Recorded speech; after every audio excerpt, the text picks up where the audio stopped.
All right, hello once again, Jeff Scott of Rankin Technical College, and as part of the Rankin Technical College Application and Website Development, or AWD1111 database-driven web development course, I'm doing a series of PowerPoint presentations. Now, most of these have centered around the different handbooks from the Valley of Code by Mr. Flavio Copes. I am currently in his Node.js handbook right now. Right there. All right. And I've also gone through his HTML handbook, his CSS handbook, his JavaScript handbook. I did some of my own PowerPoints presentations from the AWD1000 class for some JavaScript basics. And I've also gone through Mr. Brad Traversy's web dev guide. So now I'm here. Plan is to do this when I get done. Although this is a little outdated, the plan next is to go through Mr. Copes' Express handbook and then finally go through his React handbook. Then we're going to start writing some code in earnest. So the next section that's in here starts talking about NPM, the Node Package Manager. You've already been introduced to the Node Package Manager. You should know by now that for the Node Package Manager, you go out to npmjs.org. All right, and that's it. And literally there are more than 500,000 packages on here and different things that you can look for. Now, I do want to mention, as it says, there are alternatives to using the Node Package Manager command line interface. It says you can check them out as well. I'm not going to do a thing with Yarn. I don't even know what PNPM is. I've never looked at it. All right. Sometimes when you get a project that you find online, sometimes the people who do the project might use Yarn as their package manager, and sometimes they might use NPM. It's no biggie one way or the other. All right. So if a project has a package.json file, all right. So in other words, let's pretend for a second, okay? In fact, I'm going to do this for you. All right, now I've got in here, if you take a quick look, this is the packet or the project that we've been working on, right? Right here. And if I go into my package.json file, there it is. Oops, pull this down.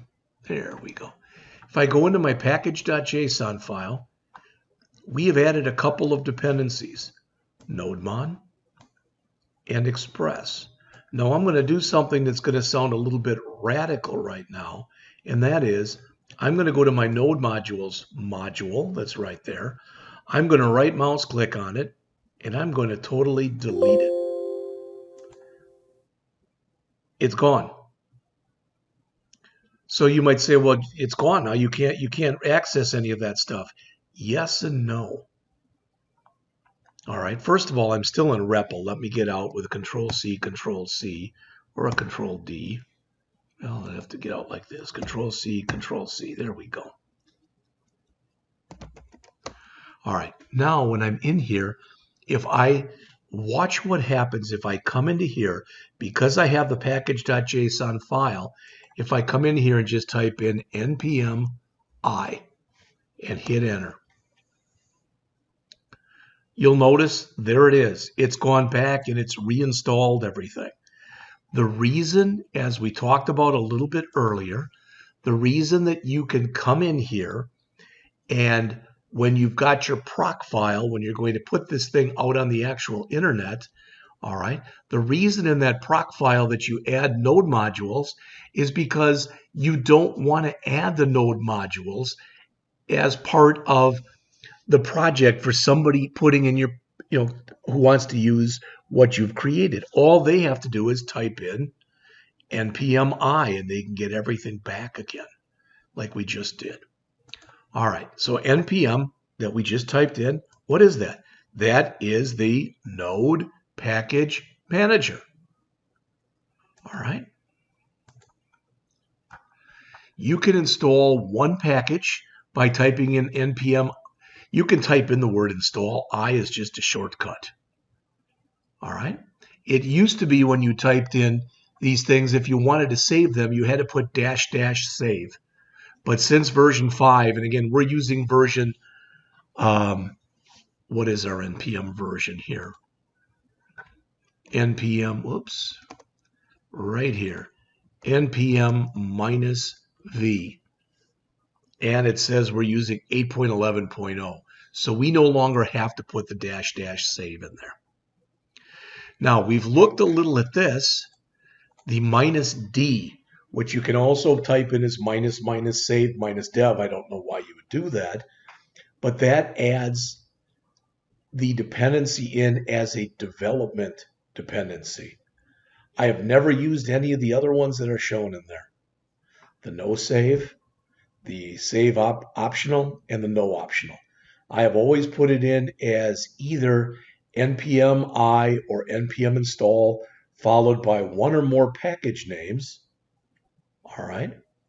And or I put in npm for NodeMon, I put in npm -D with NodeMon. Those are the only ones that I've ever used. Again, the difference, as you can see on the top of the page here, the difference between dev dependencies and dependencies is that the former, dev dependencies, contains development tools, while the latter, the dependencies, are bundled with the app in production.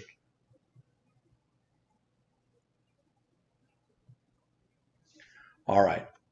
You can update packages. So if you haven't used your app in a while and you're afraid that you might have something old in yours, all right, then what you can do is you can type in npm update.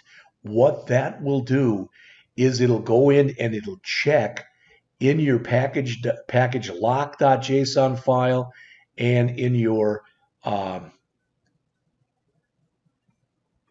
package lock JSON file and your package.json file. It'll check and it'll make sure that what you've got in here are the latest and greatest. Okay? All right.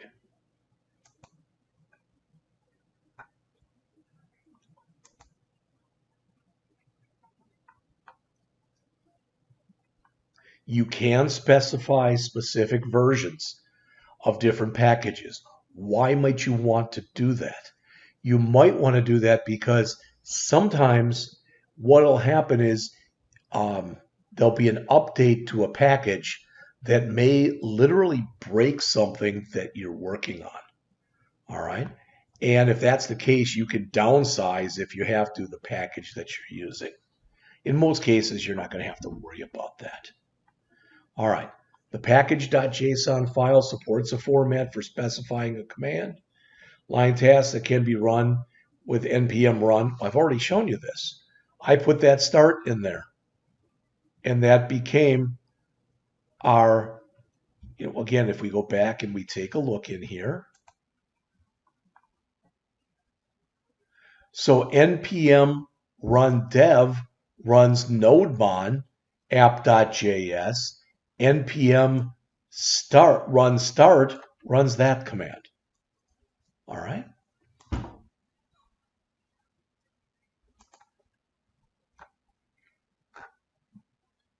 Now they talk about Webpack. We shouldn't, hopefully at least, have to be doing much, if anything, with Webpack. All right. Where does npm install the packages? When you install a package using the Node Package Manager, you can perform two types of installs. A local install, which is those are the ones we've been doing all the time, and a global install. By default, when you do an npm install, something like this, it's installed in the current file tree. In other words, in the folder where you currently are, it'll go in and put in that and then any associated dependencies will go into the node modules folder. If you do a -G, so you're doing a global install, it'll show you exactly where that'll put that. So let's try putting in this command, npm root -G, and then it'll show you any global things that you do where those will be installed. So let me clear this. And it says that'll put it in our app data roaming npm node modules. Do you have to worry about that? If you never install anything globally, and I really and truly don't think we will need to do so, it's fine. All right. How to use or execute a package installed using NPM. Well, guess what? We can look at this example, but you already know how to do this. We've already installed Express, so you saw how to do that. So it says here, when you install a package, how do you use it? Say you install Lodash, all right, which is kind of a utility package, but let's put that in here. First of all, notice in our dependencies, we've got Express, and in our dev dependencies, we've got NodeMod, nothing else. Now I'm going to close my package.json and my lock file, and I'm going to come in here, down here, clear this, and then install Lodash. Again, it's a utility package that allows you to do a bunch of stuff. Now if I go back in and I reopen my package.json, notice I now have two dependencies. The second one being Lodash, because that's what I just added. To use that in your code, you need to import it into your program with something like this. Now, Lodash is a little bit different. Most of the time, when you install a package, you'll give the name that you use the same name as what you're requiring. But for some reason with Lodash, they use an underscore. So if I want to use that in my program, I come back into my app.js file, and up near the top, it doesn't matter where I do it. All right, so I'm going to say here, make Lodash available. There. Now anything that's in Lodash is now available to my program. I should also mention, when you take a look at this, all right, when you use an npm I, since we're going out to the Node Package Manager, what that means is that particular thing that we're running is not part of Node. We are going out to the Package Manager, which are a bunch of external library files that we can add to our program, as opposed to when we first started, when we did the HTTP. Okay? All right. What if your package is an executable? In that case, it will put an executable file under here.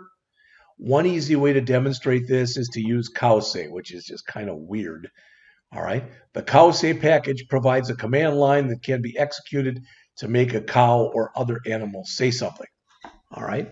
When you install the package, and again, you don't need to say install, you can just say npm I cowsay. Let's put that in. So I will come down here again and put in npm I cowsay. Now, before I hit enter, let's go back and let's look in here and let's put in cowsay. And it tells you, there it is. And it'll do something like this. Not a heck of a lot of downloads, about 9K per week. Notice it does have its own GitHub repo and its own GitHub homepage if you want to see more about it. It says it's a configurable talking cow. That's the cow. Written in Perl by Tony Monroe. It is a translation in JavaScript of the original program and attempt to bring some silliness into your code. So this is what I've done, but I just did the npm I on cowsay. All right. So let's see, after we do this, I don't know if we need to add or require into our program. I don't think we do. It looks like we do. All right, so we'll do that. So we'll bring that in, hit enter. What you'll notice now is if I look at the package.json, there's cowsay. So that's in there. All right, and then let's come up to the top here where we just added Lodash. And let's say const cowsay equals require cowsay. All right. Now, let's see if we can get this to work. So we've got all this stuff, our app.get, etc. We've got all that good stuff.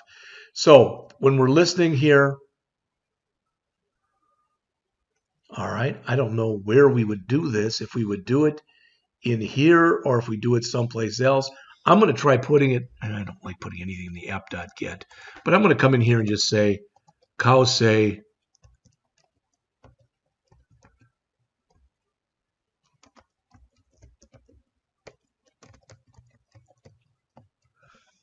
all right.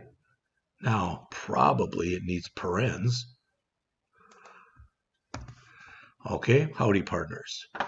So file, save. I have no idea if we try to run this, if it's going to work, if it's not going to work. All right, npm run dev. It crashed. And it's telling me that, oh, it didn't like something in here. So let's take a look. I mean, this is kind of a silly example at best. So console.log. Oh, okay, they want it like that.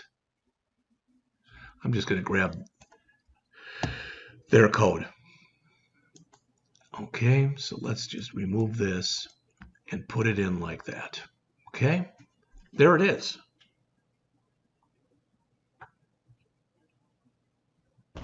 All right. So you can see it. All right.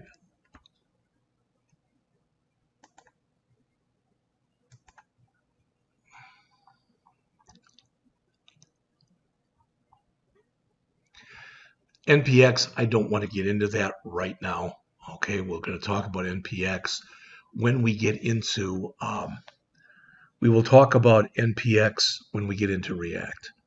All right, the package.json guide. If you work with JavaScript or you have ever interacted with a JavaScript project, Node.js or front-end project, you have met package.json. What is it for? How do you use it, etc.? And as it says, it basically is a manifest file for your project. It can do a lot of things. It's a central repository. All right. It's also where NPM stores the names and versions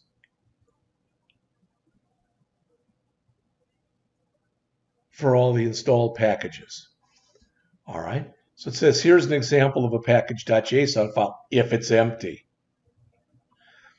If you're building a Node.js package you'll want to distribute over NPM, things change radically and you must set up the properties. Here's another one.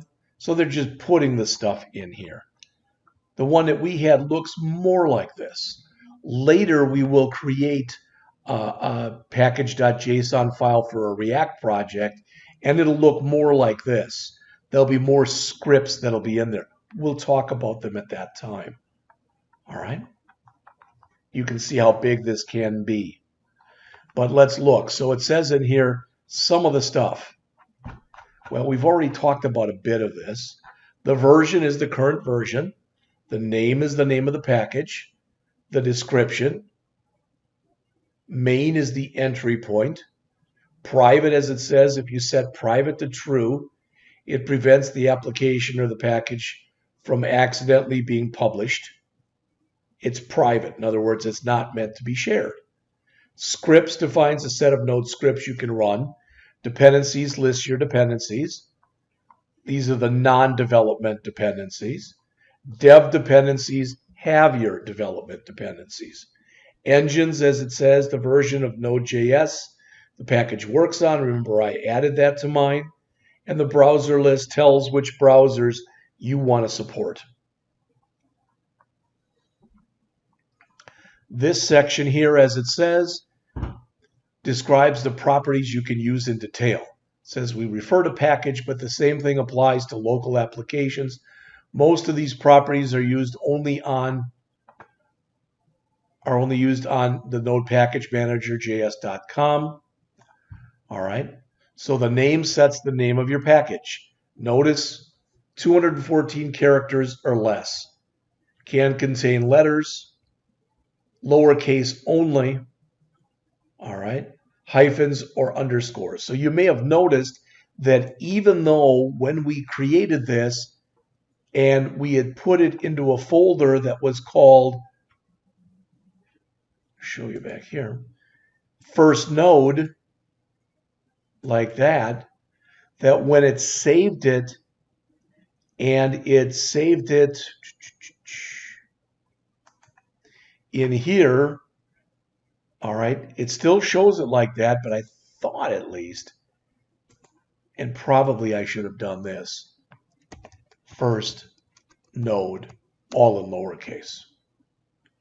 All right, it says it can't be completed because the program's running. That's fine.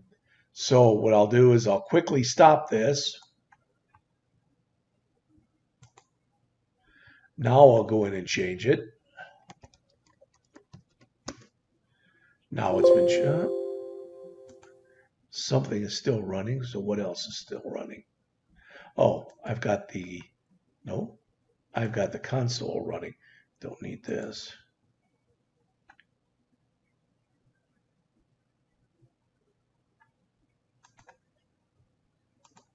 Okay, that's not running now.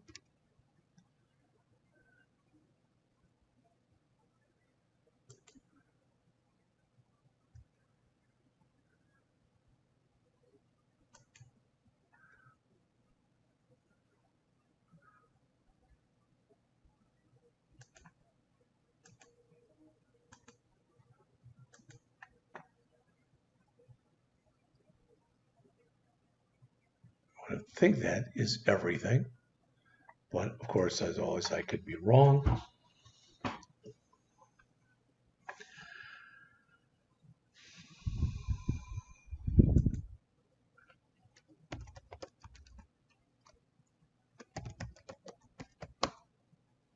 There, it's changed it.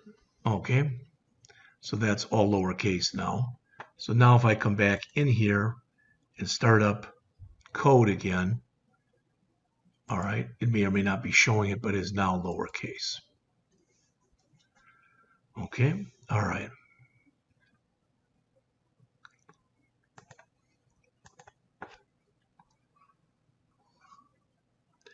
The author is the name. Talked about that before.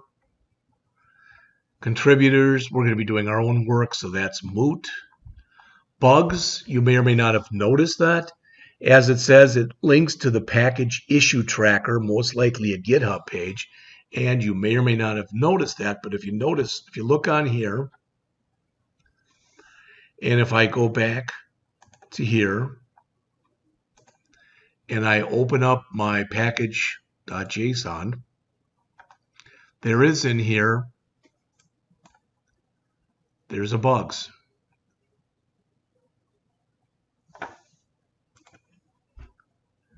The home page,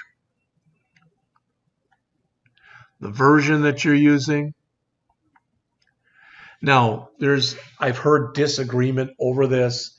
I always just press enter when I'm creating a new project, which makes it version 1. I've had other people, since they're using, for example, version 16.16.0 in Node, for their version, they'll put down 16.16.0. All right, I just don't do it that way. The license, basically MIT or ISC, because those are both public and open source. The keywords, if you decide to use that, as it says there, an array of keywords that get associated with the package. The description, again, not mandatory, but a brief description. The repository, typically, if we would have created our GitHub repo first and then done the npm init, it would have found it for us automatically.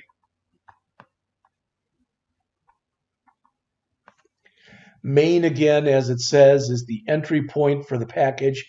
I mentioned this to you before. It'll typically be something like server.js or app.js. Private, I'm not going to hit on. Scripts, again, defines a set of Node scripts that you can run. We're going to be looking at that more as we get going. Dependencies, we've already talked about. We've talked about dev dependencies already. We've talked about engines already. All right, the browser list, I've never touched that. All right, this basically here says don't use old versions of Internet Explorer. All right. And my clock is about to beep. And in fact, this is a good place to stop right here.